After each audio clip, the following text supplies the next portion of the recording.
un evento dedicato ad un settore industriale dove si gestiscono prodotti granulari e in polvere. Questo sarà Solids 2026, che si terrà a Parma dall'11 al 12 di febbraio. Ne parleremo con la responsabile dell'evento, Ginevra Colombo Ercole.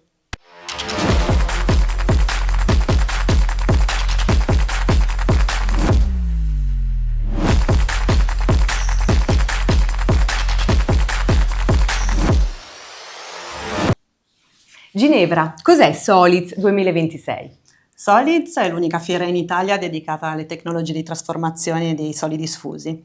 Quali sono i target industriali di riferimento? È una fiera molto trasversale, è proprio la sua unicità, e si rivolge a tutti i settori in cui vengono impiegate polveri e granuli. Quale sarà il format di questa edizione 2026? Portiamo tante novità rispetto alle scorse edizioni, tante tavole rotonde e workshop dedicati a temi attuali come riciclo, plastica, tessile, intelligenza artificiale, ma anche area startup, innovation gallery e anche un'esperienza artistica per i visitatori. Quindi perché un visitatore dovrebbe venire a visitare Solids? Chiunque sia un professionista nell'ambito di impianti di trasformazione dei materiali sfusi deve assolutamente presenziare alla fiera per aggiornarsi su tutte le tendenze e i temi caldi e per monitorare cosa succede nell'industria. Solids, ricordiamolo, sarà alla propria terza edizione. Come sta andando?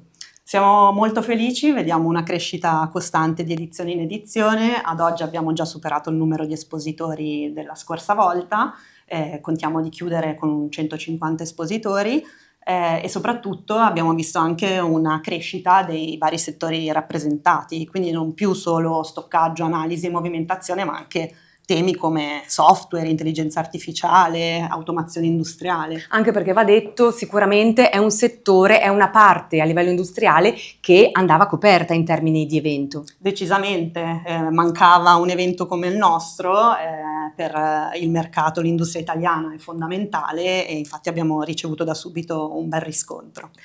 Fino ad oggi Solids è stato un evento annuale, ma dal 2026 cambiamo cadenza e diventiamo biennali. Questo prima di tutto per offrire sempre contenuti nuovi, aggiornati e interessanti di volta in volta. E abbiamo ricevuto questa richiesta dal mercato e abbiamo risposto così. Quindi per il momento l'appuntamento con Solids 2026 sarà a Parma dall'11 al 12 di febbraio. Ringraziamo Solids ma soprattutto Ginevra Colombo. Vi aspettiamo, grazie.